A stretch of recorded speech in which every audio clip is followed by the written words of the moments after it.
대우조선해양 협력업체 노동자들의 파업이 50일째를 맞았습니다. 노조의 손해배상 소송 취하 문제로 협상에 진통을 겪고 있는 노사는 오늘 협상을 재개할 예정입니다.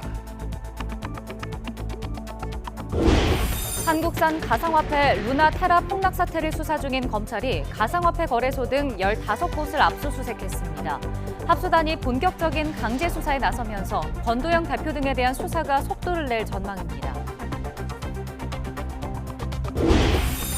국내 코로나19 누적 확진자가 1,900만 명을 넘었습니다. 정부는 하루 신규 확진 최대 30만 명에 대비해 병상 4,000개를 확충하고 요양시설 등의 대면 면회를 중단하기로 했습니다. 전주의 한 고등학교에서 학생과 교사 150여 명이 코로나19에 집단 감염됐습니다. 최근 수학여행을 다녀온 뒤 급속하게 퍼진 것으로 나타났습니다. 열에 강하고 흠집이 잘 나지 않아 인기를 끌고 있는 가정용 세라믹 식탁이 갑자기 산산조각이 났다는 제보가 들어왔습니다. 무거운 걸 올려놓거나 외부 충격이 없었는데도 부서졌는데 업체 측은 원인을 조사하고 있습니다. 민주당이 교섭단체 대표연설에서 대통령실이 검찰 측근 인사에 장악됐다며 박근혜 전 대통령 탄핵 사태까지 언급하자 여당이 반발하고 나섰습니다.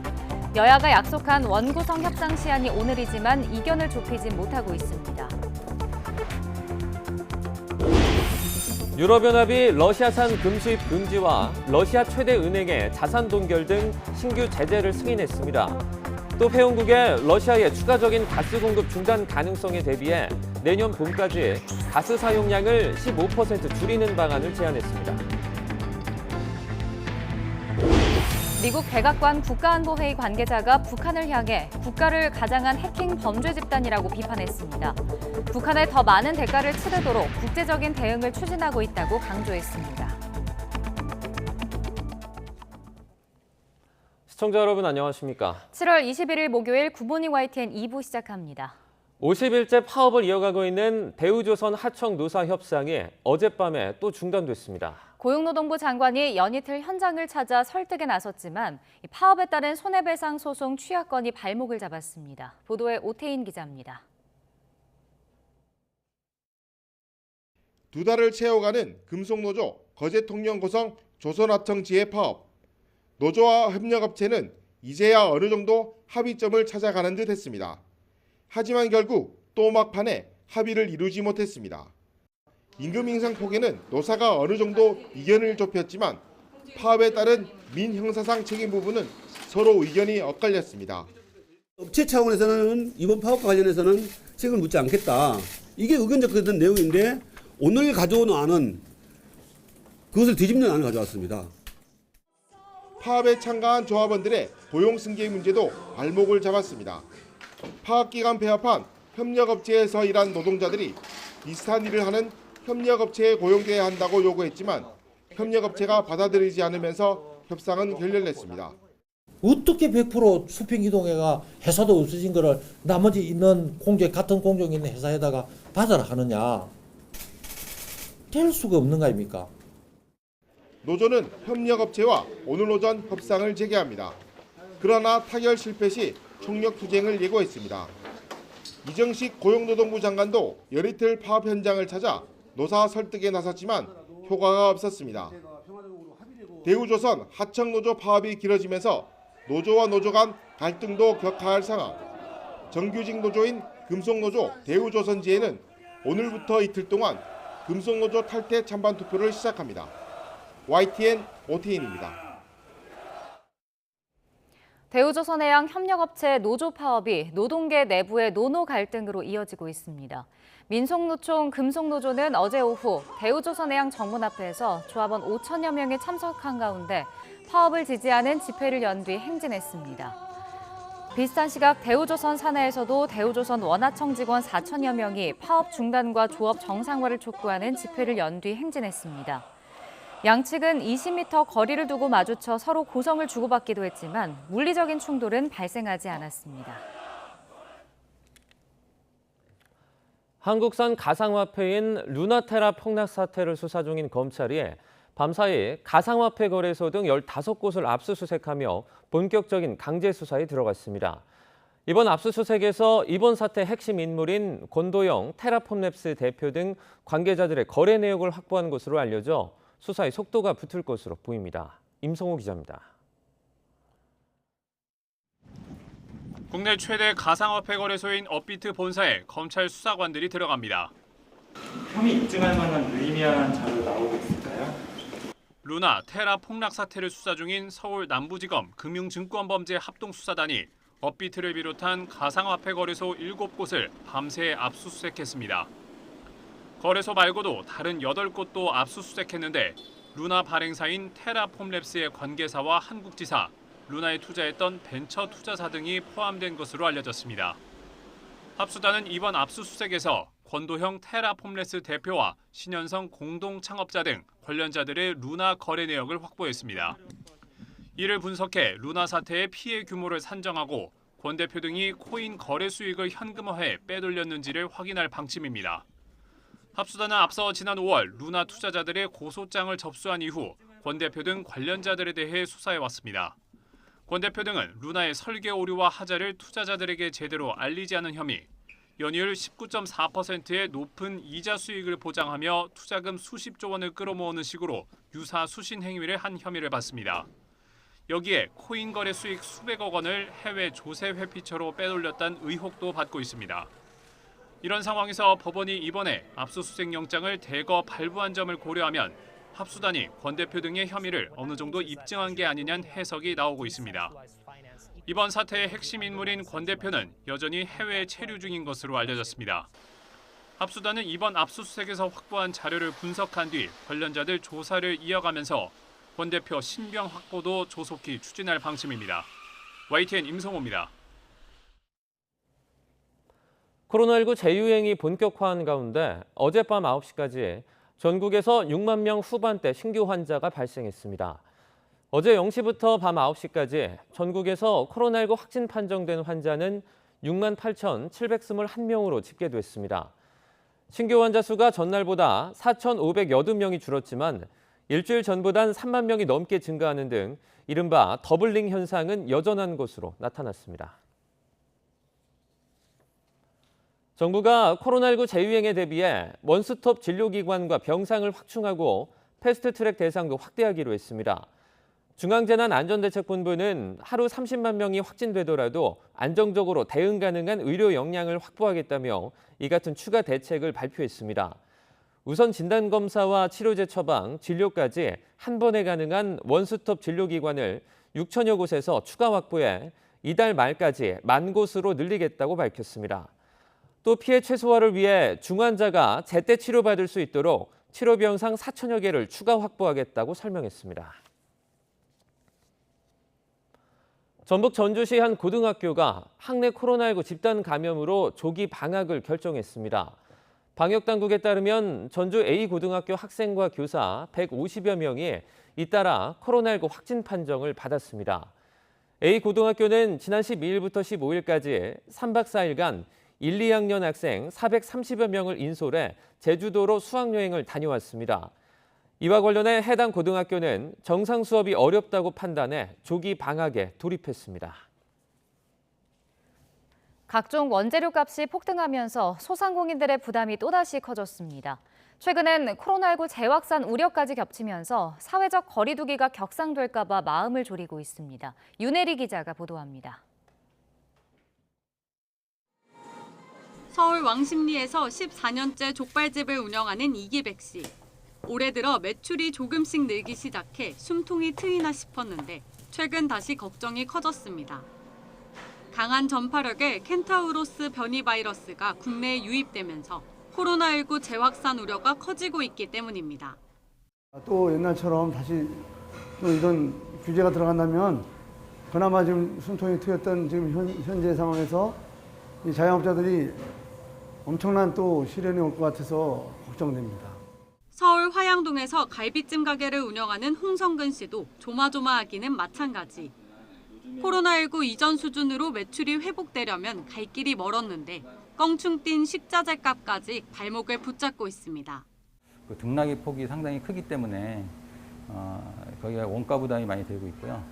집합 금지 또는 영업 제한 어느 걸 한 가지 하든 두 가지를 하든 그 상당히 매출에 영향이 클 것 같고요. 엎친 데 덮친 격으로 오는 9월부터는 코로나19로 피해를 본 소상공인과 자영업자들에 대한 대출 만기 연장과 이자 상환 유예 조치가 종료됩니다. 정부는 취약계층 원금 감면과 은행의 자율적인 대출 만기 재연장 지침을 내놨지만 혜택을 받지 못해 사각지대에 놓인 소상공인들의 부담은 여전합니다. 자영업자들이 살아날 길이 없습니다. 2년 동안 너무나 고생을 했기 때문에 더 이상 우리 자영업자들에게 고통을 감내하게 하는 거는 안 됩니다. 본격적인 여름 휴가철을 지나 8월 중순 이후 확진자 수는 20만 명에 달할 것으로 예상되는 상황. 정부는 확진자 발생 상황에 따라 선별적 단계적인 거리두기 도입을 검토할 수 있다는 입장인 가운데 소상공인들은 이전과 같이 일상을 통제하는 방식은 안 된다며 목소리를 높이고 있습니다. YTN 윤혜리입니다. 윤석열 대통령이 전월세 시장 정상화를 위해 임대차법 개정에 대한 사회적 논의가 필요한 시점이라고 강조했습니다. 윤 대통령은 경기 분당의 한 영구 임대단지 내 복지관에서 제3차 비상경제 민생회를 주재한 자리에서 국회를 중심으로 공론화하길 기대한다면서 이같이 말했습니다. 윤 대통령은 버팀목 전세자금 대출 금리를 연말까지 동결하고 청년 신혼부부의 전세대출 한도 확대와 공공임대주택 임대료 1년 동결, 주거급여 대상을 중위소득 50%까지 확대하는 등의 내용을 발표했습니다.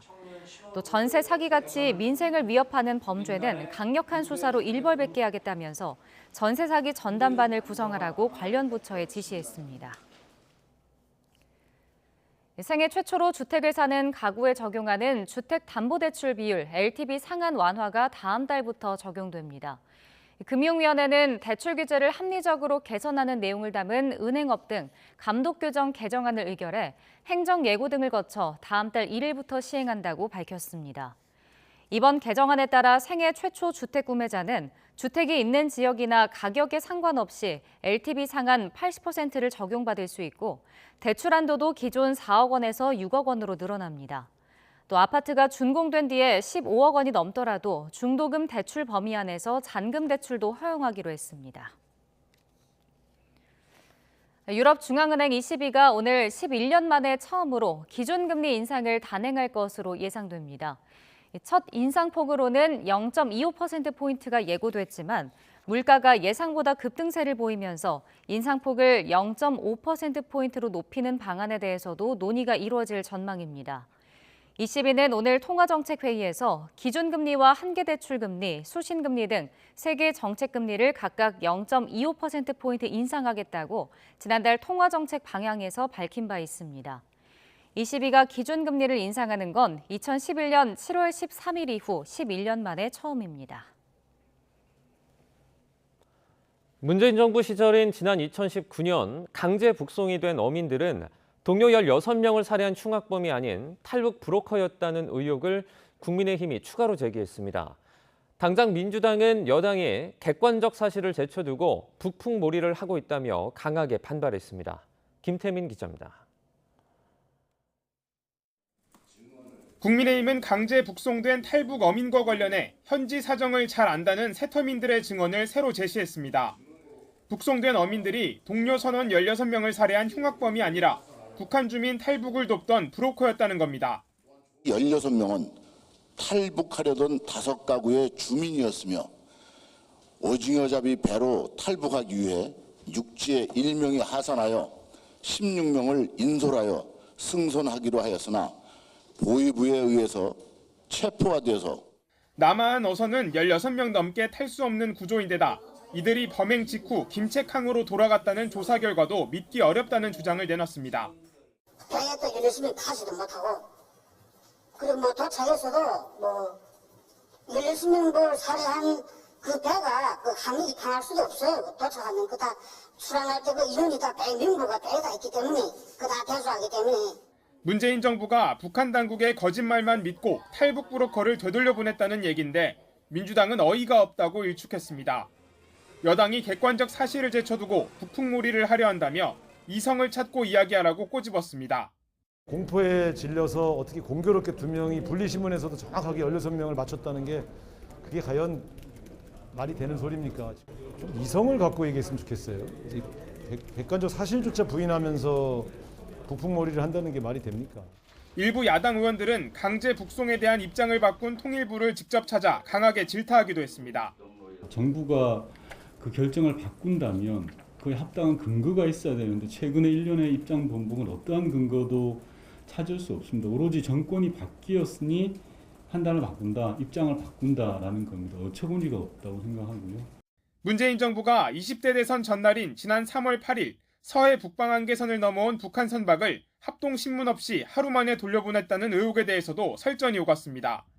충분한 조사 없이 월선한 군인들을 돌려보낸 건 아닌지 의심된다는 국민의힘 지적에 민주당은 이명박 박근혜 정부에서 돌려보낸 숫자가 몇십 명이라고 되받아쳤습니다.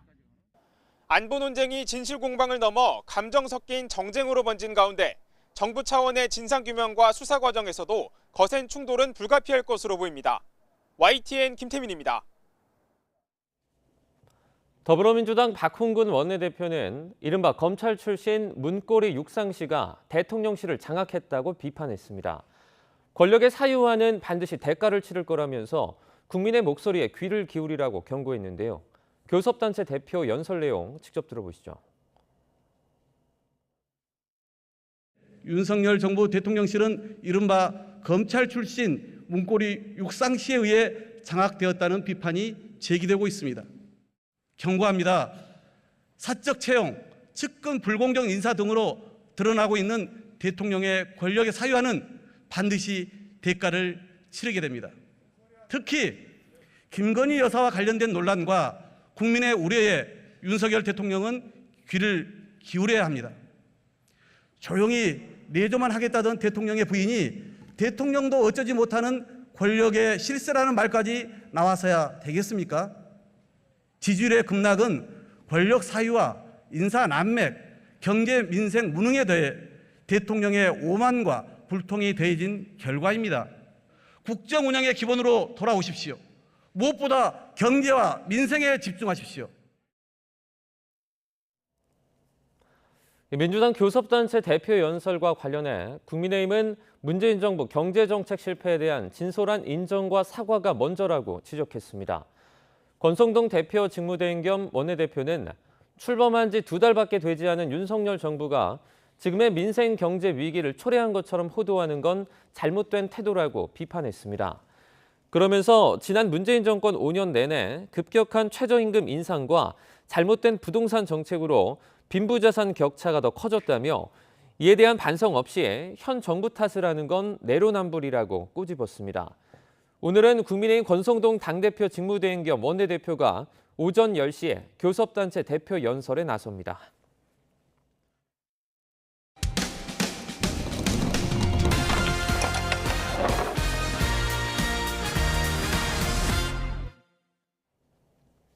열에 강하고 흠집이 잘 나지 않아 인기를 끄는 가정용 세라믹 식탁이 갑자기 산산조각 나는 일이 이어지고 있습니다. 무거운 것을 올려놓거나 외부에서 충격을 가한 것도 아닌데 이유 없이 부서져서 소비자들이 불안해하고 있습니다. 제보는 Y 임성재 기자입니다. 지난 13일 경기 파주시에 있는 가정집입니다. 식탁 상판은 온데간데 없이 다리만 남았고 바닥엔 각종 파편과 음식물이 널브러져 있습니다. 아니, 뭘 누운 것도 아닌데. 그러니까. 탁 친 것도 아닌데. 지난해 3월 A가구 업체 온라인몰에서 산 세라믹 식탁이 퍽하는 소리와 함께 산산조각이 난 겁니다. 12mm 두께의 강화 유리에 700도 열처리를 해 만든 세라믹 글라스 제품입니다. 뛰어난 내구성을 자랑한다는 업체 말만 믿고 제품을 산 소비자는 황당하기만 합니다. 이 발목에 가서 피가 나더라고요. 청심만 먹었는데도 그냥 자꾸 이름 주저앉은 게 그냥 머리에 떠올라갖고 저녁에 자다가 깨지고 식탁 밑에도 막 찍혀가지고 빼내고. A 업체는 다른 제품으로 교환해주고 정확한 파손 원인을 파악 중인데 YTN 취재진에 세라믹 글라스의 주된 소재인 강화 유리에 불량이 있었던 것으로 추정하고 있다고 밝혔습니다. 지난달 B가구 업체의 세라믹 식탁도 사용한 지 1년 반 만에 상판 일부가 쩍쩍 갈라졌습니다. 3mm 세라믹 밑에 10mm 강화 유리가 붙어있는 제품인데 이 업체도 세라믹이 아닌 강화 유리에 문제가 생긴 것으로 잠정 결론 내렸습니다. 고온을 가했다가 곧바로 냉각해 만드는 강화유린, 일반 유리와 비교해 외부 충격에 강해 자동차, 사무용 책상 등에 흔히 쓰이지만 100만 분의 1 확률로 원인을 밝히기 어려운 자연 파손 현상이 발생하곤 합니다. 아무래도 강화 공정에서 뭔가 문제가 있어서 응력이 균일하지가 못하다면은 그게 이제 나중에 그런 파손을 일으킬 수 있는 원인이 될 수 있는 거죠. 한국소비자원에도 지난 3년 사이 28건에 달하는 세라믹 식탁 피해가 접수됐습니다. 세라믹 식탁 사용 중 강화유리가 파손되고 자연 파손 현상이 일어났다는 게 대부분이었습니다. 이처럼 세라믹 식탁 자연 파손 현상이 이어지자 가구 업체들은 세라믹 글라스 소재 식탁 판매를 중단하거나 강화유리가 들어간 세라믹 식탁은 더 이상 판매하지 않기로 했습니다. YTN 임성재입니다. 최근 경기 안성시에 있는 지역 농협에서 직원이 5억 원을 빼돌린 뒤 잠적했다는 소식 YTN이 단독으로 보도해드렸는데요. 올해 농협에서 발생한 횡령 사건만 무려 10건에 달합니다. 농협에선 마음만 먹으면 돈을 빼돌릴 수 있다는 자조 섞인 말까지 나오는데 법적 감시망을 구축해야 한다는 목소리가 커지고 있습니다. 황보혜경 기자가 보도합니다. 최근 경기 안성시 고3농협 직원이 허위 세금 계산서로 5억 원을 횡령한 뒤 잠적한 사실이 YTN 단독 보도로 알려졌습니다. 지난달엔 서울중앙농협 구의역 지점 직원이 고객들 명의로 몰래 대출을 받아 50억 원을 빼돌렸다가 적발되기도 했습니다. 이런 농협 직원의 횡령 사건은 올해 확인된 것만 무려 10건에 달합니다. 내부 통제로 비리를 전혀 걸러내지 못하는 농협의 구조적인 문제가 가장 큰 원인으로 지목되고 있습니다. 지난 6월 말 기준 농협 본점은 1,115개, 지점까지 합하면 4,800곳이 넘습니다. 모두 개별 법인인데 2년에 한 번씩 진행하는 농협중앙회 정기감사로 관리 감독하기엔 한계가 있는 겁니다. 게다가 지역 단위 농협은 내부 사정에 밝은 장기 근속 직원들이 대부분이라 직원 비리를 쉽게 알아차리기 힘든 게 현실입니다. 비정상적인 자산 흐름을 감시하는 전산 감사 시스템도 이미 마련돼 있지만 조금씩 여러 번에 걸쳐 돈을 빼돌리면 정상적인 거래로 인식돼 걸러지지 않았습니다. 이딴 횡령 사고에 농협중앙회와 중부부처인 농림축산식품부 등이 대책 마련에 나선 가운데 우선 지난해 3월부터 시행된 금융소비자보호법에 농협도 포함해야 한다는 목소리가 나옵니다. 금소법은 금융소비자의 권리를 강화하기 위해 불공정 행위나 부당한 권유를 금지하는 등 6대 판매 원칙을 마련해둔 법으로 위반하면 금융사는 수입의 최대 50%까지 징벌적 과징금을 물어야 합니다. 하지만 농협 등 상호금융업은 소관부처가 제각각 다르다 보니 금융위 소관인 신현만 금소법 적용을 받고 있습니다. 금소법은 판매 행위에 대한 규제인 만큼 직원들이 몰래 회사 돈을 빼돌리는 걸 막기 위해선 조합법 자체를 개정해야 한다는 지적도 나옵니다. 농업협동조합법엔 내부 통제 조항이 있긴 하지만 중앙회만 대상으로 규정해 수천 개 개별 지역 조합은 따라야 할 법적 의무가 없습니다.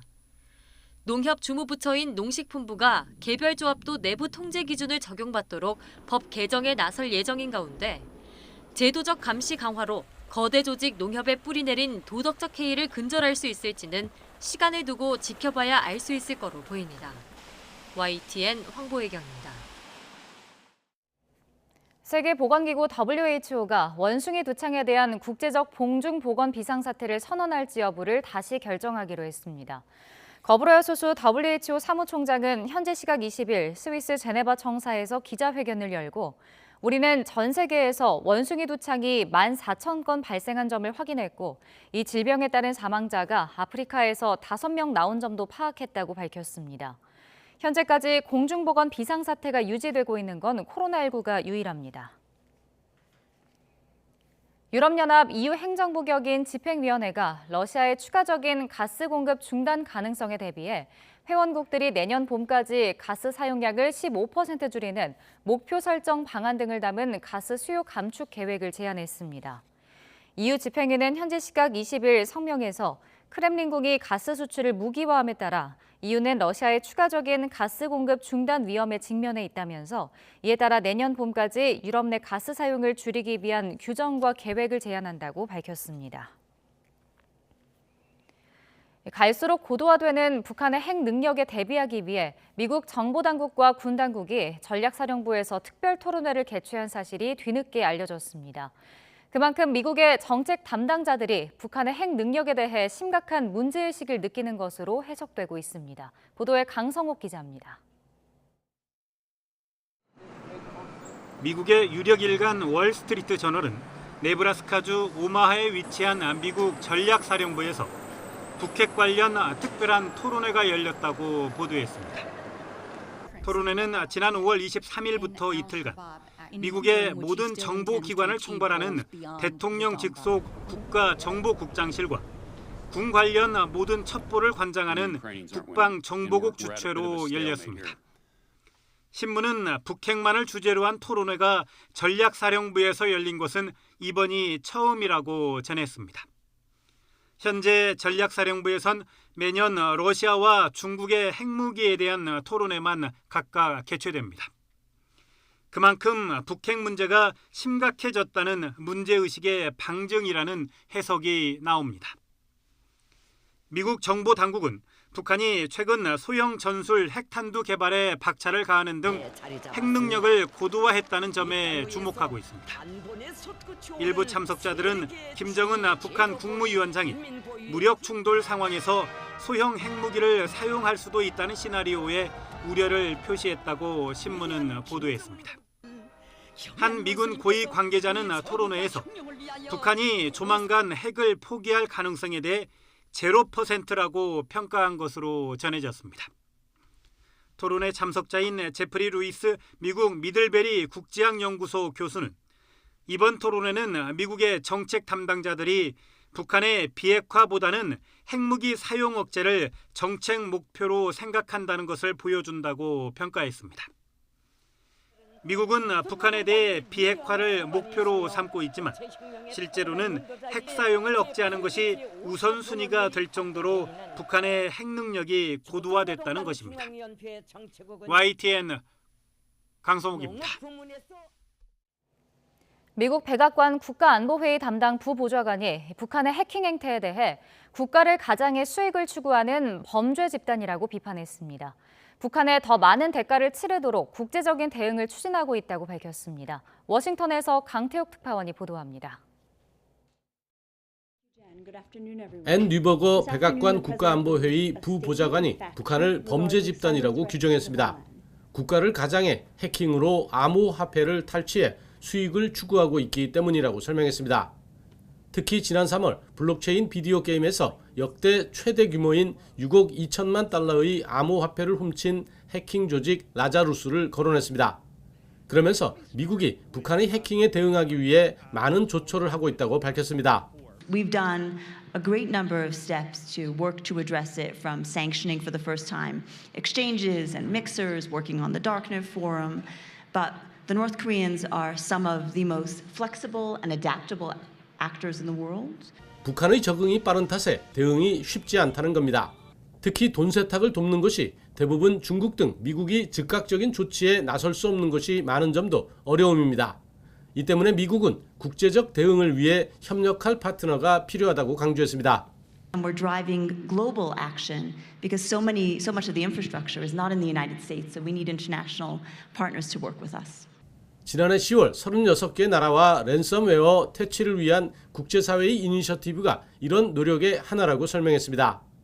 미국은 국제사회의 제재로 외화벌이가 어려워진 북한이 해킹에 전력을 기울이고 있다고 보고 있는데 그만큼 이를 차단하기 위한 미국 정부의 노력도 뒤따르고 있습니다. 워싱턴에서 YTN 강태욱입니다.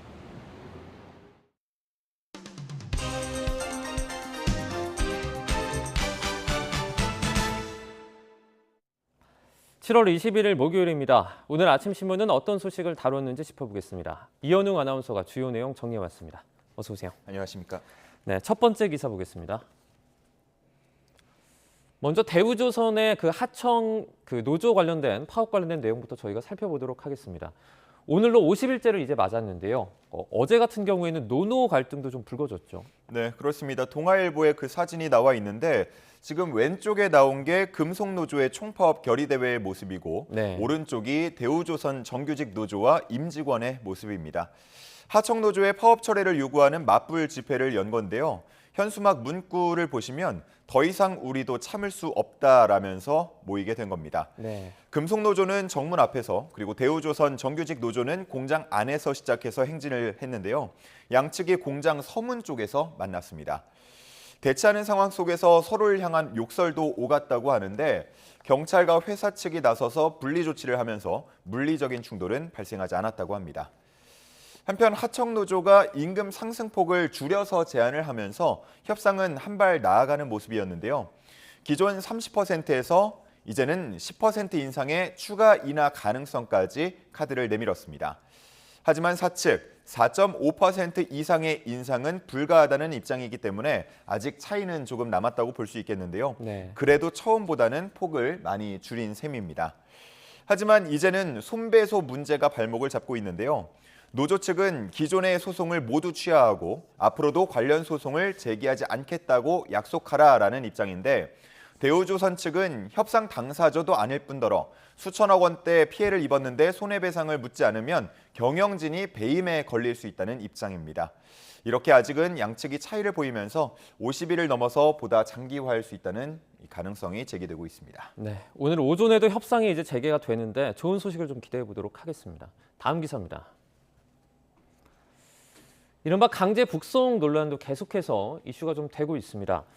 다양한 측면에서 문제 제기들이 되고 있는데요. 기사는 어떤 내용에 집중했죠? 네, 두 가지 신문 준비했는데요. 먼저 위쪽의 한국일보는 노영민 당시 대통령 비서실장이 주재한 회의에서 강제 북송이 결정됐다라는 내용이고요. 네. 또 아래 조선일보는 귀순 보고를 받은 청와대가 송환 보고로 문건의 제목을 변경했다라는 내용입니다. 한국일보부터 하나씩 자세히 살펴보겠습니다. 북한 어민들이 납포된 건 2019년 11월 2일이었는데 이틀 뒤인 11월 4일 이들의 신병 처리에 대한 대책회의가 열렸습니다. 노 전 실장 주재한 자리였는데요. 이 자리에 서훈 당시 국정원장이나 서 전 원장을 대리할 국정원 인사는 없었다고 합니다. 네. 청와대 인사들을 중심으로 강제 북송을 결정했다는 점을 기사에서는 지적하고 있었던 건데요. 또 어민들의 북송 방침을 밝힌 날 김정은 위원장에게 부산 한 아세안 특별정상회의 초청 친서를 보낸 점도 기사에서는 주목하고 있었습니다. 또 북송 3시간 전에야 법무부에 북송 관련 법리 검토를 요청했다는 내용도 함께 담고 있었습니다. 한편 조선일보에서는 국정원이 청와대로 보낸 문건이 수정됐다는 점을 확인했다고 전하고 있었는데요. 국정원은 어민들이 자필로 작성한 보호 신청서를 청와대에 제출을 했는데 귀순자 확인 자료라는 제목으로 처음에 보고를 했다고 합니다. 그런데 안보실이 이 문건의 제목을 선원 송환 보고서로 바꿨다고 합니다. 그리고 이 문건 외에도 국정원이 별도 보고서를 안보실로 올린 것으로 전해지는데요. 현재 이 보고서의 행방은 알 수 없다고 합니다. 따라서 여권 관계자는 이 문건이 무단으로 삭제됐을 가능성이 있다면서 수사를 통해서 밝혀내야 한다고 주장하고 있습니다. 이 밖에도 국민의힘 TF를 통해서 전해진 내용이죠. 북한 어민들이 아니고 사실은 탈북하려는 16명을 인솔하는 탈북 브로커였다라는 내용 등을 담은 기사들도 아침 신문에 실려 있었습니다. 네, 다음 기사 보겠습니다. 공전을 거듭하던 국회가 드디어 어제죠, 개원을 했습니다. 보면 하루 일하고 월급, 저희가 세비라고 부르지만 월급이죠. 사실상 이 월급 1,285만 원을 챙긴 의원들이라는 제목인데 공교롭게도 또 어제 의원들이 월급을 받은 날이었죠? 네, 그렇습니다. 의원들 매달 20일에 세비 월급을 받습니다. 네. 이 조선일보는 의원들이 하루만 일하고 1,285만 원에 달하는 세비를 챙겼다고 비판하는 기사를 실었습니다. 네. 본회의나 상임위에 무단으로 불참하게 되면 한 번에 3만 원씩 감액하는 조항이 있긴 한데요. 네. 지난 50일 동안 회의 자체가 열리지 않았기 때문에 이에도 충족이 되지는 않았습니다. 연봉으로 따지자면 1억 5,426만 원 정도 된다고 하는데요. 미국에 비해서는 적지만 영국이나 프랑스, 일본에 비해서는 많이 받는 상황입니다. 하지만 이 절대적인 금액이 아니라 국민 소득 수준과 대비해 보면 조금은 다른 결과값이 나오는데요. 미국이 2.48배, 일본이 2.11배 점인 것과 비교해서 우리나라 국회의원들은 국민 소득에 비해서 3.36배에 달하는 연봉을 받고 있었습니다. 조선일보는 이러한 연봉 외에도 의원실 보좌직원 인건비 5억 원, 입법 정책개발 지원비 4,470만 원 등을 모두 합치면 국회의원 한 명당 한 해에 약 7억 5천만 원 정도가 들어간다고 지적하고 있었습니다. 네. 이 중에서 국회가 정상적으로 돌아가지 않는다고 해서 지급이 되지 않는 금액은 없고요. 또 해외 출장비 등은 별도로 돈이 나온다는 점도 기사에서 싣고 있었습니다.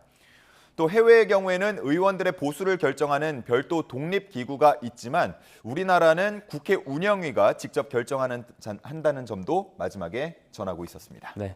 오늘까지 여야가 이제 상임위 배분 협상을 완료하기로 한 것으로 전해지고 있는데요. 아직까지는 이견이 조금 있어 보입니다. 저희가 상황도 지켜보도록 하겠습니다. 네. 다음 기사입니다. 다음 달 이제 한미연합훈련이 예정이 돼 있습니다. 그런데 이름을 바꾸고 야외 기동훈련도 추가가 된다고요. 네, 그렇습니다. 한미가 8월에 실시해 오던 연합훈련의 이름 을지 프리덤 가디언이었는데요. 네. 하지만 지난 2018년에 폐지가 됐고요. 한미가 이번에 다시 연합훈련을 준비하면서 을지 프리덤 실드라는 이름을 검토하고 있다고 합니다. 마지막 글자를 바꾸긴 했는데 사실상 그대로 계승하는 분위기고요.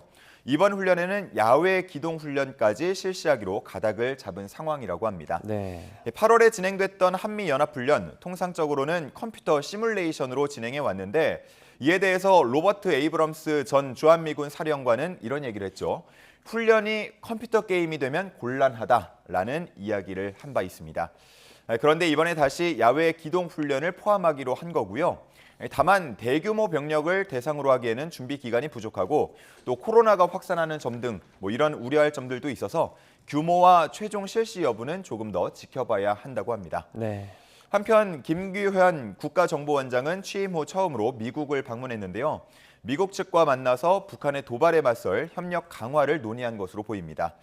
그러면서 현재 논란이 되고 있는 강제 북송 사건 등에 대해서도 논의했는지 그 여부도 주목된다고 기사에서 전하고 있었습니다. 네, 다음으로 중앙일보 기사 보도록 하겠습니다.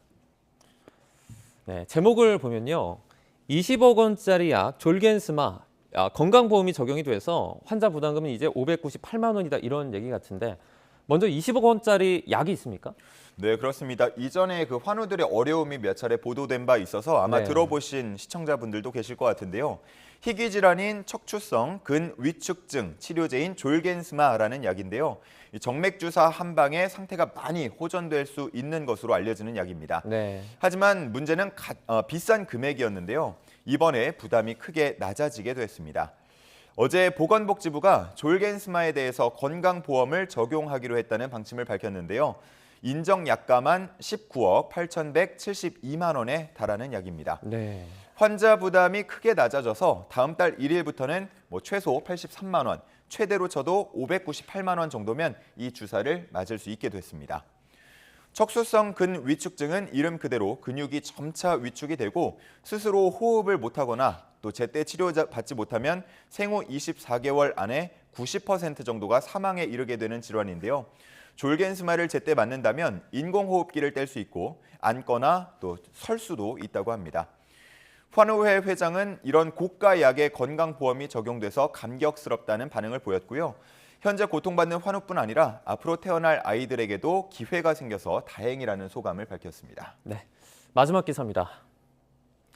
오늘 신문들에서 이 사진도 참 많이 보이는데요. 왼쪽은 이제 창경궁으로 보이고요. 예, 어떤 기사인지 소개를 좀 해주시죠. 네, 그렇습니다. 경향신문의 기사인데요. 일제가 갈라놓은 창경궁과 종묘 90년 만에 이었다라는 제목입니다. 아래쪽 사진을 좀 자세히 보시면요. 네. 말씀하신 대로 좌측에는 창경궁의 모습이 보이고 오른쪽에는 종묘의 모습이 보입니다. 그리고 그 중앙이 지금 녹지로 이어진 모습을 확인하실 수가 있는데요.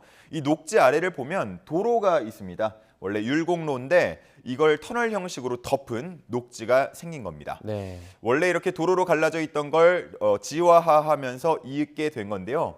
앞서서 일제가 갈라놓았다라는 제목을 저희가 보지 않았습니까? 네. 1932년 조선 총독부가 창경궁과 종묘를 종묘 관통 도로로 설치하면서 갈랐습니다. 교통 때문이기도 하겠지만 당시에 풍수지리상 이 북한산에 맥을 끊으려는 의도가 있었다는 해석도 전해지고 있습니다. 원래의 모습을 되찾고자 지난 2011년부터 역사 복원 사업이 시작이 됐고요. 드디어 다시 이어져서 내일부터 시민들에게 공개될 예정입니다. 하지만 창경궁과 종묘의 운영 방식이 조금은 달라서 당장은 양쪽을 오갈 수는 없는 상황이라고 하는데요. 창경궁은 자유 관람이지만 종묘는 예약을 통해서 시간제로 운영되고 있기 때문입니다. 서울시 관계자는 두 곳을 자유롭게 오갈 수 있도록 문화재청과 협의하겠다고 밝혔습니다. 조만간 이곳을 통해서 자유롭게 양쪽을 오갈 수 있을 것 같은데요. 네. 한번 가보고 싶다는 생각이 듭니다. 네, 알겠습니다. 굿모닝 브리핑 여기까지 듣겠습니다. 고맙습니다. 감사합니다.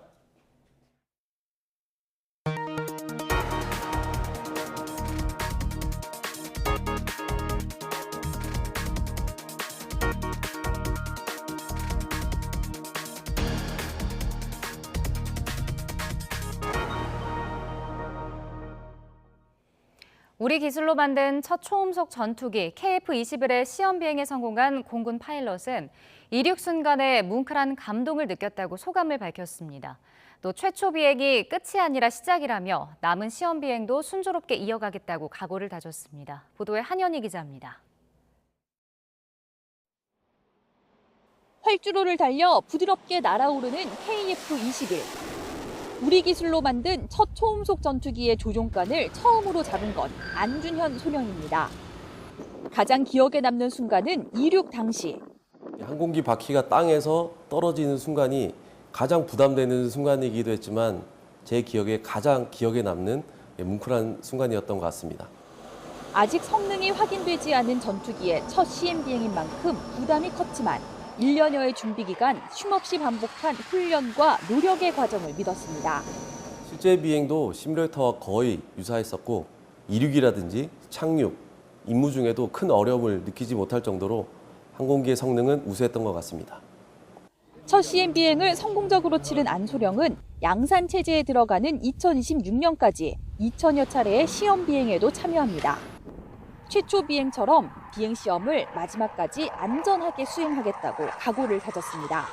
지금은 이제 최초 비행이 끝이 아니라 시작이라는 그런 생각이 많이 들고 있습니다. 후배 조종사들이 모두가 만족할 만한 그런 최적의 항공기를 만드는 데 노력을 하고 싶습니다. YTN 한현입니다. 오늘 나오실 때는 우산 꼭 챙기셔야겠습니다. 정체전선의 영향으로 전국에 장맛비가 내리고 있는데요. 특히 강원 동해안과 경남 남해안에는 시간당 10mm가 넘는 다소 강한 비가 집중되고 있습니다. 비는 오전에 대부분 그치겠지만 일부 지역은 밤까지 이어지는 곳도 있겠는데요. 그 사이 예상되는 비의 양은 전국에 5에서 40mm 정도고요. 강원 영동 지방은 내일 새벽까지 최고 60mm의 비가 더 내리겠습니다. 오늘 아침은 비가 내리며 비교적 선선한데요. 현재 서울 기온은 21도, 대전은 23.1도, 대구는 22.5도를 나타내고 있습니다. 비가 그친 뒤에는 습도가 높아져서 후텁지근하겠는데요. 오늘 서울의 한낮 기온은 30도, 대전은 29도, 대구와 창원은 31도 선까지 크게 오르겠습니다. 내일은 무더위 속에 요란한 소나기가 지나겠고요. 주말 사이에는 전국에 또 한 차례 장맛비가 내리겠습니다. 지금까지 날씨 정보였습니다.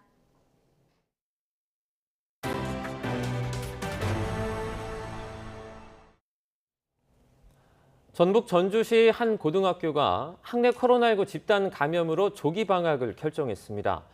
방역당국에 따르면 전주 A고등학교 학생과 교사 150여 명이 잇따라 코로나19 확진 판정을 받았습니다. A고등학교는 지난 12일부터 15일까지 3박 4일간 1, 2학년 학생 430여 명을 인솔해 제주도로 수학여행을 다녀왔습니다. 이와 관련해 해당 고등학교는 정상 수업이 어렵다고 판단해 조기 방학에 돌입했습니다. 코로나19 제2유행이 본격화한 가운데 어젯밤 9시까지 전국에서 6만 명 후반대 신규 환자가 발생했습니다. 어젯밤 9시까지 신규 환자는 6만 8,721명으로 집계됐는데 지역별로는 수도권에서 55.7%, 비수도권에서 44.3%를 기록했습니다. 신규 환자 수가 전날보다 4,580명이 줄었지만 일주일 전보다는 3만 명 넘게 증가하는 등 이른바 더블링 현상은 여전한 것으로 나타났습니다. 세계보건기구 WHO가 원숭이 두창에 대한 국제적 공중보건 비상사태를 선언할지 여부를 다시 결정하기로 했습니다. 거브러유수스 WHO 사무총장은 현지 시각 20일 스위스 제네바 청사에서 기자회견을 열고 우리는 전 세계에서 원숭이 두창이 14,000건 발생한 점을 확인했고 이 질병에 따른 사망자가 아프리카에서 5명 나온 점도 파악했다고 밝혔습니다. 현재까지 공중보건 비상사태가 유지되고 있는 건 코로나19가 유일합니다. 한국산 가상화폐인 루나 테라 폭락 사태를 수사하는 검찰이 가상화폐 거래소 등 15곳을 일제히 압수수색했습니다. 서울 남부지방경찰청 금융증권범죄합동수사단은 어제 오후 5시 반부터 오늘 새벽 3시 10분까지 10시간 가까이 업비트와 빗썸 등 가상화폐 거래소 7곳을 압수수색했습니다. 합수단은 이와 함께 루나 발행사인 테라폼랩스 관계사와 한국지사 등 8곳도 압수수색했습니다. 합수단은 이번 압수수색에서 권도영 테라폼랩스 대표와 신현성 공동창업자 등 관련자들의 루나 테라 거래 내역을 확보한 것으로 알려졌습니다. 합수단은 확보한 자료를 분석해 루나 사태 피해 규모를 산정하고 권 대표 등이 코인 수익 수백억 원을 조세 회피처로 빼돌렸는지를 확인할 방침입니다. 더불어민주당을 중심으로 야권에서는 이전에 여러 차례 무산된 민주유공자법 제정을 다시 추진합니다. 국민의힘은 운동권 세력을 위한 이른바 셀프 특혜법이라면서 입법 시도를 중단하라고 반발하고 있습니다. 김승환 기자입니다. 지금까지 민주화 운동 참가자 가운데 유공자로 인정받는 건 4.19 혁명과 5.18 민주화 운동뿐입니다. 민주유공자법은 이외에 민주화 운동 관련자 690여 명에 대해서도 예우와 함께 유가족에 대한 혜택을 주자는 내용인데 민주당과 정의당 등 야권에서만 의원 175명이 법안에 이름을 올렸습니다. 많은 분들이 이한열 열사, 박종철 열사가 민주화운동 공로를 인정받지 못한 민주화운동 관련자일 뿐이라는 사실을 알지 못합니다. 관련 법안은 지난 16대부터 20대 국회까지 꾸준히 발의됐지만 운동권 셀프 특혜 주장에 번번이 좌초됐다가 이번에 다시 추진되는 겁니다. 하지만 국민의힘은 민주화라는 명분으로 특혜를 받기 위한 사업, 청년 박탈감 선사법이라며 맹비난했습니다. 그 법안 자체가 우리 젊은 세대로부터 공정하지 못하다라는 그런 비판을 받고 있어서 왜 갑자기 다시 이 문제를 꺼내들었는지. 이에 대해 야권에선 국회의원 가운데 아무도 해당하지 않고 민주화 운동을 하다 숨지거나 실종되거나 심하게 다친 사람에게 한정한다고 반박했습니다. 대부분의 열사와 희생자들은 결혼하지 않은 상태에서 돌아가셨습니다. 실제 돌아가신 분의 직계가족으로 그 혜택을 받을 수 있는 사람은 극소수다. 민주화 운동 유공자 확대를 통한 명예회복이냐, 유가족에 대한 과한 혜택이냐, 둘 가운데 어느 쪽이 더 국민적 공감대를 얻고 있느냐에 따라 입법 여부가 정해질 것으로 보입니다. YTN 김승환입니다. 충남 천안에서 17살 청소년을 집단으로 폭행해 숨지게 한 일당 6명이 경찰에 붙잡혔습니다. 피의자들 가운데 성인은 딱 1명이었는데 폭행을 주도한 것도 모자라서 어린 피의자가 죄를 뒤집어쓰게 범행 은폐까지 지시한 것으로 조사됐습니다. 보도에 양동훈 기자입니다. 차에서 사람들이 한꺼번에 내리더니 골프채를 들고 오피스텔로 들어갑니다. 한참 시간이 지난 뒤 오피스텔 앞으로 구급차 한 대가 도착하고 다급하게 환자를 이송합니다. 지난 5일 충남 천안시 한 오피스텔에서 17살 A군이 6명에게 집단 폭행을 당했습니다. 골프채와 손발로 잔혹하게 폭행해 머리뼈 골절이 생길 정도였습니다. 경찰은 이곳 오피스텔에서 오전 10시부터 12시 사이 2차례에 걸쳐 집단 폭행이 벌어진 거로 보고 있습니다. 피의자들은 의식을 잃은 A군을 방치했다가 밤 9시가 돼서야 119를 불렀습니다. 화장실에서 사람이 넘어졌다며 거짓 신고했고 병원으로 옮겨졌던 A군은 지난 15일 결국 숨졌습니다. 피의자 6명 가운데 5명이 미성년자였습니다. 얘들이 전부 남녀 혼수고 알고 막 그랬어. 시끄러워가지고 몇 번 혼났지 애들이. 머리도 막 색칠하고 때가지로 모여가지고 아주. 경찰은 유일한 성인인 이모 씨가 폭행을 주도하고 교사했을 뿐 아니라 범행 은폐도 지시한 거로 보고 있습니다. 어린 피의자 1명에게 책임을 뒤집어 씌우려 했다가 경찰이 공동범행 정황을 확인하면서 범행 실체가 드러났습니다. CCTV 자료, 119 신고 내역이 거짓으로 신고된 것을 알고 나서 여죄를 수사해서 단독 범행이 아니고 공동으로 집단 폭행해서 사망한. 경찰은 다른 피의자들이 이 씨를 두려워했던 거로 보인다고 설명했습니다. 피의자들을 상해치사 혐의로 입건하고 A군을 숨지게 할 의도가 확인되면 살인죄 적용을 검토하기로 했습니다. YTN 양동훈입니다. 인하대학교가 교내에서 발생한 성폭행 사망 사건의 가해 학생에 대해서 징계 절차에 들어갔습니다. 인하대는 학직 징계 규정에 따라 준강간치사 혐의로 구속된 1학년생 A씨의 징계를 해당 단과대 학장에게 의뢰했다고 밝혔습니다. 규정에 따른 징계는 근신과 유기정학, 무기정학과 퇴학 4가지로 퇴학을 당하면 재입학을 할 수 없게 됩니다. 압수수색 과정에서 한동훈 법무부 장관을 폭행한 혐의로 1심에서 징역형의 집행유예를 선고받은 정진웅 법무연수원 연구위원이 오늘 항소심 선고를 받습니다. 서울고등법원은 오늘 오후 독직 폭행 혐의로 기소된 정 연구위원의 항소심 선고 기일을 엽니다. 앞서 결심 공판에서 검찰은 1심과 마찬가지로 징역 1년을 선고해달라고 요청했습니다.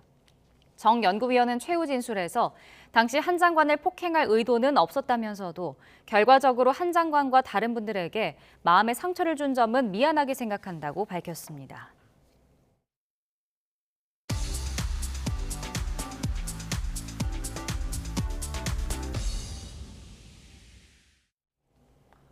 경제 소식을 빠르게 전달해 드립니다. 오늘 굿모닝 경제 이인철 참좋은 경제연구소장과 함께하겠습니다. 소장님 어서 오세요. 어서 오세요.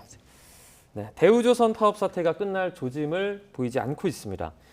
10시간이 넘는 마라톤 협상을 했는데도 합의가 불발이 됐는데요. 이유가 뭡니까? 그렇습니다. 이게 지난달 2일 시작이 됐어요. 네. 그러면 벌써 50일째입니다. 노사가 모처럼 만에 비공개 협상을 이어갔습니다만 상당수 이제 임금 인상이라든가 이런 부분에 대해서는 의견 접근을 이뤘는데 다만 이제 손해배상 부분에 대해서 서로 양측이 팽팽합니다. 당초 이제 노조는 30% 이상 임금, 그동안 이제 고통분담 차원에서 깎였던 임금을 정상화해달라라는 요구했는데 여기는 인상률이 한 자릿수까지 내려온 것 같아요. 상당 부분 어느 정도 이제 사측과의 어떤 접점을 찾아가고 있는 부분이고요. 또 하나가 노조 전임자 인정과 같은 이 단체 교섭권까지 포함해서 이 부분에 대해서 어느 정도 의견을 접근을 이룬 것으로 알려지고 있는데 다만 지금 거의 2달여 가까이 이제 파업이 이어지다 보니 지금 여기서 조업이 중단되기도 하고요. 이로 인한 이제 발생한 매출 손상분 지금까지 한 7천억 원대, 이게 만일 8월까지 이어지게 되면 이제 조 단위로 더 넘어갈 텐데 이 부분만큼은 이번에는 이제 꼭 받아내겠다라는 게 이제 지금 사측의 입장입니다. 불법 파업을 이제 근절하겠다. 꼭 이번만큼은 이거를 좀 보겠다라는 것이 이제 사측의 입장이어서 지금 이렇게 되면 사실 파행이 될 가능성이 상당히 높거든요. 물론 고용노동부 장관이 이틀 연속 거제를 찾아서 노사를 만나고는 있습니다만 별다른 소득은 없는 상황입니다. 피해액도 잠깐 언급해 주셨는데 8천억 원대 피해액이 생기고 있다고 얘기해 주셨잖아요. 길어지면 또 더 그 피해액이 커질 수 있겠네요. 맞습니다. 사실은 이게 실질적으로 파업으로 인한 손실금이 커지는 것도 문제지만 이걸 가지고서 어떤 이제 이 압력의 수단으로 행사하는 건 굉장히 저는 적절치는 않다고 보는데요. 일단 대우조선 이제 해양의 이제 주장입니다. 다음 달까지 파업이 이어지면 그 규모가 1조 3,500억 원대 손실이 발생할 수 있다. 실제로 이제 조업이 중단되고 있기 때문에 11월 인도 예정인 이제 선박 건조가 중단된 상태입니다. 이로 인해서 매출 감소가 한 1조 600억 원대, 하루 평균 한 259억 원의 손실이 발생을 하고요. 또 고정비가 있어요. 이 고정비 지출이 하루 평균 57억 원, 이것도 한 2,300억 원대. 여기에다가 한 22척의 배가 이제 하루 평균 지체게 되게 되면 매달 나가는 돈이 있습니다. 이것도 이제 꽤 되는데. 이러다 보니까 이제 이 지난달 6월 말까지 기준 손실액이 한 2,800억 원대였는데 이달 8천억 원대로 손실이 거의 3배 이상 늘어나가고 있고요. 또 이런 이 것들이 다음 달까지 이어지면 이제 1조 3천억 원대 손실이 난다라는 얘기인데 팩트는 뭐냐? 사실은 대우조선해양은 상반기 동안 8조 원 가까운 수주를 했는데 네. 이제 조선의 수주라는 건 이거는 장부상이에요. 무슨 얘기냐? 계약할 때 선수금 받고 네. 그다음에 중도금 받고 마지막 이 배를 건조해서 넘겨줄 때 잔금을 받는 거기 때문에 장부상으로는 아직 마이너스예요. 네. 지난해 1조 7천억 원의 적자를 봤고요. 올 1분기에도 4,700억 원대 적자이기 때문에 네. 장부상은 적자이고 사실은 이제 물은 들어온 건 맞아요. 그래서 노를 저할 때인 건 맞지만 네. 이제 조선업 업황의 특성상 아직까지로 이제 흑자 전환한 건 아닙니다. 네. 그 사실 수주 때문에 호황이라는 얘기가 상당히 많이 나왔었는데 그러면 아직까지는 호황이 아니라고 봐야겠네요. 그러니까 일감이 들어온 거 맞아요. 네. 일감이 들어왔는데 이 일감이라는 게 네. 예전에는 비교적 국제유가가 호황이고 이러면은 일감이 그대로 가서 나중에 이제 선박 건조해서 인도할 때까지 계약이 이제 이행률이 100%인 경우가 많지만 네. 지금은 인건비 올라, 자재값 올라, 언제 다시 수주 취소가 될지도 몰라요. 네. 그리고 지금은 사실은 굉장히 이제 환경적인 측면에서 누가 이렇게 국제 유가가 다시 고공행주를 할 줄 알았겠습니까? 유가가 굉장히 많이 뛰었고요. 이러다 보니까 중동국들의 해양 플랜트 수주가 늘었고요. 여기에다가 다음 이제 내년부터는 이제 친환경 선박으로 이제 개정해야 되는 시기예요. 네. 이런 것들이 맞물리다 보니까 우리가 그동안 중국과의 저가 경쟁에서 한 발 우리가 앞서게 됐는데 그러나 실질적으로 이런 호황을 누리기 위해서는 이게 노조 문제가 이제 원활하게 좀 이제 해결이 돼야 되는데 네. 중요한 건 그동안 한 10년 동안 어렵다 보니까 숙련된 인력들이 대부분 빠져나갔어요. 절반 가까이 인력이 줄었거든요. 그렇기 때문에 아마 이번 협상이 굉장히 원활하게 마무리되는 게 대외 신인도 면에서도 상당히 유리합니다. 네. 근데 오늘 오전부터 이제 협상이 재개가 되는데 노조가 타결에 실패할 때 이제 총력 투쟁을 예고한 상태입니다. 근데 정부도 뭐 계속해서 엄격하게 대응하겠다 경고를 하고 있고 합의안이 도출될 수 있을지 어떻게 전망하세요? 일단 오늘과 내일이 최대 고비예요. 네. 이번 주말부터 조선업계는 2주 동안 휴가예요. 그러면 뭐 도쿠에 있는 이제 건조돼 있는 모든 사람들이 다 빠져요. 그리고 이제 시설을 정비하면서 재정비 기간을 갖는데 자 이렇게 되면 모든 하청, 원청 직원들 한 2만여 명이 넘는데 출근하지 않기 때문에 사실상 파업을 해도 별다른 주목을 끌지 못합니다. 네. 그래서 아마 오늘과 내일이 고비가 될 텐데 근데 문제는 뭐냐? 지금 이 대우조선해양의 하청업체의 상급 단체인 민주노총 소속 금속노조가 네. 지금 20일 어제부터 상경에서 투쟁을 하고 있습니다. 이 얘기는 연계되면 확전될 가능성이 있어요. 강대강으로 치달을 수밖에 없어요. 네. 그러면 정부 역시 불법은 뭐 엄단하겠다라고 얘기를 하고 있는 상황이기 때문에 상당히 좀 우려가 된다. 그래서 이제 제2의 용산 사태 내지 쌍용차 사태를 우려하는 목소리인데 이건 사실 주온 글씨예요. 네. 누구도 승자가 없습니다. 유혈 사태를 빚게 되고요. 그 경영진도 책임이 있어요. 지금 50일 동안 진행된 상황에서 정상적으로 이제 협상 테이블에 나가질 않았어요. 네. 왜냐? 최초의 노조안이 그대로 어제까지도 노조안 임금 30%에다가 그리고 이제 상여금 300% 지급 여기에다가 노조 전임자 처우 및 단체 교섭권 이게 그대로 남아있다는 얘기는 지금 뭐 대우조선해양 아무리 주인이 없다 하더라도 여기 지금부터 시작을 해서 주채권은행인 산업은행도 책임을 면하기 좀 어렵기 때문에 극적으로 아마 이제 이번 주말 내로 저는 개인적으로는 좀 타결이 됐으면 좋겠습니다. 네. 공권력 투입은 최악의 시나리오입니다. 네. 물가도 저희가 둘러보도록 하겠습니다. 이제 6%대로 이 물가가 급등을 하면서요. 정부가 뭐 닭고기, 소고기, 돼지고기 뭐 총 7개 품목에 대해서 0%의 할당 관세를 적용을 했습니다. 인하폭은 어느 정도 적용이 될까요? 그렇습니다. 지금 올해 들어서 쇠고기, 돼지고기, 닭고기가 30% 안팎으로 올랐어요. 네. 1년 전과 가격을 비교하게 되면 더 많이 올랐습니다. 자, 그러다 보니까 사실 이런 축산물 수요라는 게 코로나19 이 사회적 거리두기 해제되면서 외식 수요도 늘어났죠. 네. 여기다가 최근 물가가 치솟으면서 국산 대신 수입산을 선택하는 소비자도 늘고 있어요. 네. 특히나 이제 세계적인 고물가 때문에 지금 수입 단가 자체가 높아졌고 사료값도 급등하고 있습니다. 자, 이러다 보니까 이처럼 최근에 가격이 급등한 쇠고기, 닭고기, 그리고 돼지고기, 분유, 커피 원두, 주정 원료, 대파 7개의 품목에 대해서 할당 관세가 연말까지 제로 한시적으로 면세가 됩니다. 네. 자, 정부 추산으로는 현재 이제 이 쇠고기를 좀 보게 되면 호주산의 경우에는 이 한미 FTA가 적용되고 있지만 관세율이 10%, 16%, 미국산의 경우에는 10.6%의 관세율이 부과가 되고 있지만 연말까지 제로로 책정이 되기 때문에 소비자들은 이번 관세로 인해서 최대 5에서 한 8% 정도 이제 내리는 효과를 정부는 기대를 하고는 있습니다.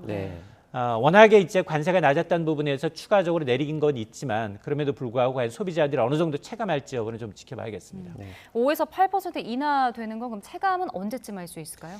이게 20일 어제 수입되는 품목들부터예요. 그러면 그것들이 유통 과정을 거쳐서 이제 이 매장에 풀리는 데는 한 2, 3일 정도 시간이 걸리기 때문에 아마 다음 주 정도가 되면 유통 매장이 좀 풀리게 되면 다음 주쯤 이제 소비자들이 조금은 가격이나 효과를 체감할 수 있을 것으로 보입니다. 수입 소고기에 관세를 이렇게 물리지 않은 건 처음이라 그래요. 그 축산 농가들의 반발도 좀 심하죠. 여기 이제 두 가지를 체크해 볼 필요가 있는데요. 과연 5에서 8%가 정말 체감이 가능할까예요. 왜냐? 그 사이에 수입 물가가 더 올라 버렸어. 또 하나 우리는 대부분 이제 환율에 의존하잖아요. 이게 수입하다 보니까 원화 가치가 절하돼 버렸어. 그러면 인하 효과는 상쇄됩니다. 또 하나가 처음으로 이렇게 수입산 쇠고기를 무관세로 풀게 되면 한우 농가들이 피해를 보게 되거든요. 자, 그러다 보니까 그렇지 않아도 축산 농가들은 사료값 최근에 많이 올랐고요. 인건비 올랐고요. 각종 이제 원자재 가격이 급등해서 가뜩이나 경영 부담이 큰데 정부가 이제 무관세 수입 물량 연말까지 한 10톤 가량 될 것으로 보이는데 가중되고 있다. 부담이 더 가중되고 있다라고 지금 불만의 목소리가 커지고 있는데 정부 역시 이 부분에 대해서 지원책을 좀 검토하고 있다라고 밝히고는 있습니다만 과연 어떤 묘수를 좀 찾아낼지는 좀 지켜봐야겠습니다. 자, 임대차법 시행 이제 2년을 맞았습니다. 윤석열 대통령이 어제 임대차법 개정의 필요성을 다시 한번 재차 언급을 했는데 이게 전 정부 부동산 정책의 핵심이잖아요. 결국은 손질하겠다라는 뜻을 좀 내비친 거죠. 그렇습니다. 이게 사실 임대차 3법 통과되기 전에 너무 빨리 사전에 어떤 준비 없이 이게 빨리 이제 도입되다 보니까 시장에 충격을 준 것도 맞고요. 전월세 시장에서 전세 가격이 많이 뛴 것도 맞습니다. 근데 지금 2년 차예요. 그런 부작용이 어느 정도 예견돼 있고 그리고 지금 우려했던 8월 전세 대란은 사실은 나타나지 않고 있거든요. 다만 지금 전세의 월세가 급격하게 이루어지고 있어요. 이 부분이 문제인 겁니다. 만에 하나 지금 윤 대통령이 전월세 시장 정상화를 위해서 임대차 3법 개정에 대한 사회적 논의가 필요한 시점이고 국회를 중심으로 공론화를 기대한다라고 얘기를 하고 있는데 임대차 3법 하면 계약갱신 청구권 2+2 최장 이제 세입자가 원하면 4년까지 살 수 있고요. 또 전월세 5% 상한제를 두고 있습니다. 올리더라도 5% 이내로 올려야 하고요. 또 하나는 전월세 신고제예요. 전월세 신고 30일 이내 하도록 하고 있는데 사실 전월세 신고제는 부작용보다 이제 긍정적이 더 크고 이제 만일 고친다면 두 개예요. 계약갱신 청구권과 전월세 상한제 5%를 과연 인위적으로 묶을 것인가 이 부분인데 물론 윤 대통령은 이제 후보 시절부터 무리한 시장 개입으로 전세값이 오르고 부작용이 더 커서 개정을 언급을 했는데 근데 야당이 너무 반대하고 있어요. 이 부분은 안 된다. 왜냐하면 일부에서는 이런 얘기하거든요. 초등학교의 이제 학제가 6년이잖아요. 그러니까 2+2가 아닌 2+1이 어떠냐? 3+3이라고 하면 오히려 학제도 맞고. 근데 이게 도입될 경우 지금 이 기존에 했던 분들과 새로 시행하게 된 이제 그 부작용이 더 클 수가 있거든요. 또 하나가 이제 4년을 다 살고 계약갱신 청구권을 한 번을 사용한 이후에 새로 집을 옮기게 되면 그때는 이제 전월세 상한제가 적용이 안 돼요. 이분들이 그 4년 동안 오른 전세값을 한꺼번에 또 부담해야 되는 상황이 있거든요. 이 부분에 대한 문제가 있는데 자 이렇게 이거를 또 어떻게 수정할지 여부가 굉장히 관건인데 어쨌든 그나마 우려했던 전세 대란은 좀 희석되고 있고 그나마 이제 전세 월세화 부분이 빠르게 진행되고 있다라는 이 부분이 문제이기 때문에 이 부분은 지금 민간에 의존하고 있는 공공임대 부분을 공공임대주택을 좀 활성화하는 방안으로 공급을 확대하는 방향으로 풀어야 되는데 이걸 법을 개정하는 방안으로 해법이 나올지 여부는 미지수입니다. 지금 전세 월세화 말씀해 주셨는데 가장 큰 이유는 뭡니까 이게? 전월세 이 임대차 시장에서 올 상반기 거래를 좀 봤더니 전세보다 월세 거래가 더 많아졌다라는 겁니다. 네. 그리고 매매 거래는 없다 보니까 사실 전월세 합쳐서 임대 시장은 굉장히 커진 거예요. 근데 문제는 뭐냐? 전세 월세가 빠르게 진행된 이유는 전세값이 2년 동안 너무 많이 오르다 보니까 네. 그 인상분을 전세 대출을 받으려고 하니 전세 대출 금리 상한은 6%를 넘어섰어요. 그런데 전세를 월세로 전월세 전환율이라고 하는데 이건 4%대입니다. 네. 자, 그러다 보니 차라리 오른 전세 인상분 월세 살겠다라는 세입자들이 늘어나고 있다는 거예요. 네. 근데 문제는 제가 늘 말씀드립니다만 매달 내는 월세는 고정 비용이에요. 이거 한 달에 평균 서울의 경우에는 한 90만 원대로 5천만 원 전세 보증금에 월세가 90만 원을 넘어섰거든요. 네. 그러면 1년에 목돈 1,000만 원 이상이 고정비로 지출되고 있다는 얘기거든요. 그러다 보니까 전세라는 어떤 주거 내 집 마련의 사다리가 사라지고 있다는 건 분명히 문제입니다. 그 다음 달부터 생애 최초 주택 구매자 같은 경우에는 LTV를 좀 완화해 주지 않습니까? 이런 것 때문에 좀 매매량이 늘어날 것이다. 이런 기대도 있는데 어떻게 보십니까? 집 처음 구입하는 사람이 집값의 80%를 빚내는 것도 어렵겠지만 네. 대출금리 더 오른다고 하는데 누가 이 상황에서 정말 이제 이 빚을 내서 집을 구매할 수 있겠습니까? 아마 뭐 대출 규제가 상당폭 이제 완화된다 하더라도 무주택 세대주 입장에서는 집값이 더 떨어질 것이다라는 기대감이 충분히 반영될 수 있고요. 네. 또 하나는 대출 이자 무섭다라는 생각할 수 있습니다. 이렇게 되면 거래 절벽은 상당 기간 이어질 수 있어요. 네. 그래서 아마 이제 공공청약 부분이라든가 아니면 이제 3기 신도시 사전 청약에는 사람이 상당히 몰릴 수 있습니다. 왜냐하면 주변 시세보다도 좀 저렴하게 이제 공급되는 물량은 이제 관심을 가질 수 있겠지만 그러나 지금 상황에서 집값이 계속해서 올랐고 이게 이제 하향 조정이 되지 않은 상황에서 선뜻 빚내서 집 사려는 무주택 서민들은 많지 않을 것으로 보입니다. 네. 네. 그 LTV를 완화해 주는데 DSR을 왜 이대로 두느냐라는 지적도 있거든요. 맞습니다. 그것 때문에 정부가 여러 가지 보조 장치를 마련하고 있어요. 왜냐하면 이제 이 청년의 경우는 미래소득까지 반영을 해서 최장기 40년이 아닌 50년 만기 주택 이제 대출이 나오고요. 상품이 선보이고요. 네. 그러니까 미래소득까지 반영을 해서 원금 갚는 기간을 좀 늘려주면 대출이 좀 늘어나거든요. 이런 효과가 있을 수 있는데 뭐 다양하게 이제 어떤 무주택 서민이나 청년층에서 이제 여러 가지 안심전환 대출로 인해서 저금리로 갈아탈 수 있게 해주고 내 집 마련 기회를 주는 건 좋겠지만 그러나 궁극적으로는 집값이 좀 내려앉아서 내 월급으로 온전히 살 수 있는 왜냐하면 서울 아파트의 경우는 지난 18년간 4배 올랐어요. 네. 정말 직장인 월급으로 36년 동안 한숨만 쉬고 있어야지 마련 가능한 수준이에요. 이걸 내려야 돼요. 이걸 내리지 않은 이상 이게 정말로 부모 도움 없이 이거를 내 집 마련하기는 상당히 좀 어려운 상황입니다. 네. 자, 그런가 하면 지난해 이 자녀나 부모에 대한 재산 증여는 15만 건을 넘어섰습니다. 이게 역대 최대를 기록한 건데 보유세 부담이 커졌기 때문인 거죠? 맞습니다. 증여는 살아생전한테 자녀들한테 주는 거고요. 네. 상속은 죽은 이후에 이제 하는 거예요. 근데 저는 사실 증여는 좀 말려요. 늙으면 돈이 효자다. 돈은 꼭 갖고 있어라 라고 얘기를 하거든요. 그럼에도 불구하고 이게 보유세 부담이 참 무섭다라는 거예요. 지난해 이제 직계 존비속이라고 하면 할아버지, 할머니, 부모님, 손자, 자녀까지 재산 증여 건수를 봤더니 거의 16만 건이 육박합니다. 네. 이게 국세청이 관련 통계 작성이 가장 많아요. 금액만 52조 원이에요. 근데 5년 전을 되돌아가 보면 2016년 6만 건이었고 19조 원이었어요. 그러니까 5년 새 2.5배 정도로 증여가 늘어났다는 겁니다. 봤더니 아파트와 같은 건물, 종부세 부담이 커지니까 증여가 늘었는데요. 실제 증여 재산별, 종류별로 보니까 건물이 한 20조 원 가까이 돼요. 네. 가장 많았고요. 금융자산이 10조 원, 그리고 토지가 8조 원이어서 세금 폭탄 맞느니 차라리 이제 사전에 물려주겠다라는 이제 분들이 참 많아졌다라는 의미인데요. 네. 받을 것 있는 분들은 참 좋겠어요. 네. 네, 마지막으로 밤사이 해외 증시도 좀 살펴보도록 하겠습니다. 발표되는 지금 2분기 실적들이요. 예상치를 상당히 좀 웃돌고 있습니다. 그래서 미국 뉴욕 증시가 좀 큰 폭으로 반등을 했죠. 맞습니다. 뉴욕 증시는 오르고 유럽 증시는 떨어졌어요. 네. 유럽 증시 먼저 좀 얘기를 하면 유럽 네네. 증시는 금리 인상 악재가 있고요. 네. 그다음에 재개될 것 같은 러시아가 가스관을 또 잠그겠다라는 악재 때문에 소폭 떨어졌습니다.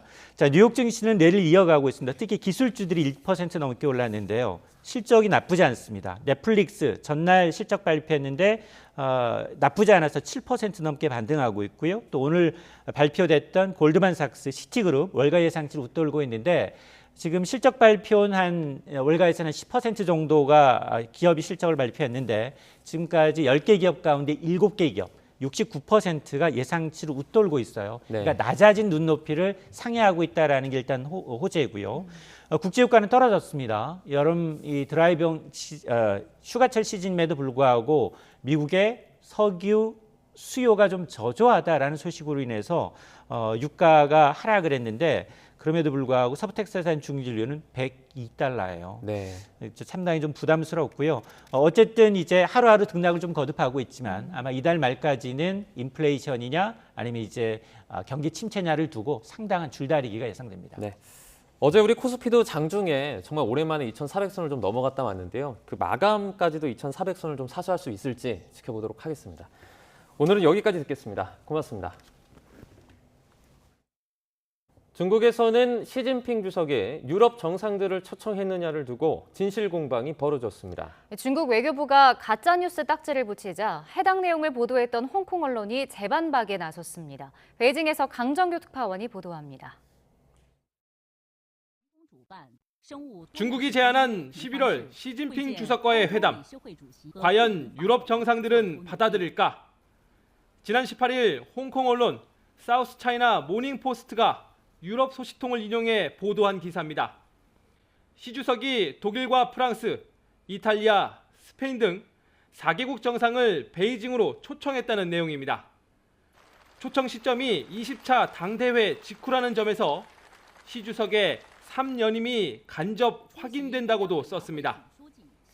또 같은 달 발리에서 열리는 G20 정상회의와 맞물려 시 주석의 대면 외교가 3년 만에 부활하게 된다고 의미 부여했습니다. 그러나 이튿날 중국 외교부는 가짜 뉴스라고 일축했습니다. 我不知道他们这是从哪里来的消息，我可以告诉你，这是一个假消息。 단순 오보로 마무리되는 듯했지만 거기서 끝이 아니었습니다. 외교부 브리핑이 끝난 지 6시간 만에 후속 보도가 나온 겁니다. 이번엔 EU 고위 외교관을 통해 중국과 외교 접촉이 있었다는 걸 재확인했다고 썼습니다. 이어 나폴레옹 3세의 대관식처럼 세계 정상들이 베이징으로 와서 시 주석의 3년임을 축하하길 바라는 것 같다는 견해를 전하기도 했습니다. 중국 외교부와 홍콩 언론 사이에 진실 공방이 벌어진 가운데 오는 9월 왕이 외교부장이 유엔 총회 참석길에 유럽을 순방할 거란 말도 들립니다. 베이징에서 YTN 강정규입니다. 국가 부도 사태 와중에 대통령이 사임하는 내용을 겪은 스리랑카의 새 대통령으로 대통령 권한대행인 라닐 위크레메싱게 총리가 선출됐습니다. 위크레메싱게 대통령 당선인은 단합을 강조했지만 민주주의를 파괴하려는 세력에게는 단호하게 대응하겠다고 밝혔습니다. 보도에 김진호 기자입니다. 스리랑카 국회는 20일 투표를 통해 고타바야 라자팍사 전 대통령을 대신할 새 대통령으로 위크레메싱게 총리를 선출했습니다.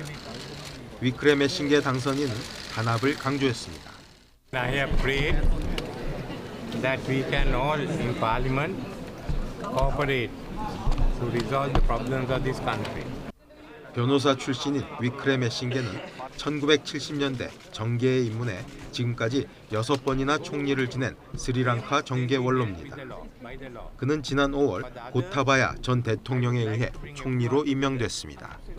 당시 고타바야는 최악의 경제난에 사퇴 압박을 받자 자신의 형이자 전 대통령인 마힌다 라자팍사 총리를 물러나게 한 뒤 야권 인사인 위크레메싱게를 총리에 앉혔습니다. 하지만 결국 국가 부도 사태가 일어났고 휘발유와 가스 등 필수 수입품 수입이 사실상 끊기면서 지난 9일 대규모 반정부 시위가 벌어졌습니다. 이에 고타바야 전 대통령은 사임 의사를 밝힌 뒤 해외로 도피했고 싱가포르에서 사임계를 제출하면서 위크레 메신게 총리를 대통령 권한대행으로 지명했습니다. 이에 반정부 시위대는 지난 13일 다시 대규모 시위를 일으켰고 총리 집무실을 점거했습니다. For those who seek to destroy, to threaten democracy, they must then be dealt with the law, by the law. 경제난으로 국민들의 불만이 높은 상황에서 이번 선거 결과로 스리랑카 정국이 안정을 찾을 수 있을지 주목됩니다. YTN 김진호입니다. 조 바이든 미국 대통령이 현재 미국의 기후변화를 비상 상황으로 규정하고 대규모 인프라 투자를 비롯한 대책을 발표했습니다. 바이든 대통령은 현지 시각 20일 매사추세츠주를 방문해 기후변화는 글자 그대로 미국과 세계에 대한 존재론적 위협이라며 이를 비상 상황으로 인식하고 대처하겠다고 말했습니다. 그러면서 23억 달러, 우리 돈 3조 원 규모의 연방재난관리청 자금을 투입해 기후변화와 고온현상에 대처할 기간시설 투자에 나설 방침이라고 밝혔습니다. 서울시 산하기관인 서울문화재단이 대학로에 첨단 설비를 갖춰 거의 모든 장르의 공연이 가능한 쿼드라는 이름의 극장을 열었습니다. 이곳에서 창작한 작품을 서울 25개 자치구로 공급하는 이른바 유통극장의 역할을 목표로 하고 있습니다. 신홍진 기자가 보도합니다. 서울문화재단이 예술가는 다시 뛰고 시민은 다시 찾는 대학로를 만들겠다며 문을 연 극장 쿼드입니다. 쿼드란 숫자 4을 뜻하는데 핵심 시설인 극장의 사각형 모양의 차관에 이 같은 이름을 붙였습니다. 1989년 개관한 동숭아트센터를 최근 2년간 48억 원을 들여 리모델링했는데 무대와 객석을 필요에 따라 얼마든지 바꿀 수 있는 가변형 극장입니다. 250여 석의 중간 규모 공연장이지만 최첨단 설비를 심어서 클래식 콘서트부터 무용, 연극 등 거의 모든 형태의 예술 공연이 가능하다고 합니다. 최근에 그런 여러 가지 새로운 문화 공연 형태 이런 것들을 모두 받아들일 수 있는 그런 것들을 좀 염두에 두고 블랙박스 극장을 만들었다고 보시면 좋을 것 같습니다. 쿼드의 지향점은 1차적인 창작과 제작 중심의 극장입니다. 여기서 만든 작품을 서울 시내 25개 자치구에 공급하는 유통극장의 역할을 하겠다는 것입니다. 재공연을 통해서 작품의 퀄리티를 높이고 또 작품의 인지도를 높이고 그래서 그 작품에 대한 브랜드화가 돼서 결국은 그게 좋은 작품으로 레퍼토리가 돼서 계속 재공연될 수 있는 이런 깃들이 이제 가장 중요한 부분이고요. 쿼드 개관을 맞아 다음 달 28일까지 6주간 페스티벌이 펼쳐지는데 관람료는 모든 좌석이 15,000원으로 비교적 저렴합니다. 이날치 콜드플레이와의 협업으로도 유명한 앰비규어스 댄스 컴퍼니와 극단 풍경의 연극 오일, 재즈 보컬리스트 문, 클래식 연주자 몰토 콰르텟 등 쟁쟁한 12팀이 참여합니다. YTN 신홍진입니다. 청와대를 야간에 둘러보는 행사가 열리고 있습니다. 문화재청과 한국문화재재단은 여름밤 정취를 느끼면서 청와대 경내를 관람하는 한여름밤의 청와대 산책 행사를 어제부터 시작했습니다. 다음 달 1일까지 12일간 열리는 행사에서 관람객들은 해설사의 설명을 들으며 본관과 관저, 상춘제, 녹지원 등 청와대 곳곳을 둘러보고 퓨전 궁악 공연도 즐길 수 있습니다. 우리 민족의 정체성이 담긴 전통 생활 관습이자 지식인 한복 생활이 국가문화재가 됐습니다. 문화재청은 우리 전통 의상인 한복을 입고 예절이나 격식이 필요한 의례나 놀이 등에 참여하는 문화인 한복 생활을 국가무형문화재로 지정했습니다. 문화재청은 지난 3월 한복 입기라는 명칭으로 문화재 지정을 예고했지만 단순히 한복을 착용하는 것으로 오인할 수 있다는 우려 등을 고려해 명칭을 한복 생활로 바꿨습니다. 학교폭력 의혹으로 논란이 되고 있는 걸그룹 르세라핌의 멤버 김가람이 결국 하차하게 됐습니다. 르세라핌의 소속사 소스뮤직은 김가람과의 전속 계약을 해지했다며 앞으로 르세라핌은 5인 체제로 활동할 예정이라고 밝혔습니다. 네, 오늘 아침 전국 곳곳에 장맛비가 내리고 있습니다. 다행히 양은 그리 많지 않은데요. 비는 오전까지 이어진 뒤 오후부터 점차 그칠 것으로 예상됩니다. 다만 비가 그치고 오후부터는 습도가 잔뜩 높아지면서 심한 무더위가 찾아오겠습니다. 오늘 서울 등 내륙은 체감 30도 안팎의 더위가 이어지겠고요. 남해안 지방은 체감 33도 안팎의 무더위 속에 폭염특보가 내려지기도 하겠습니다.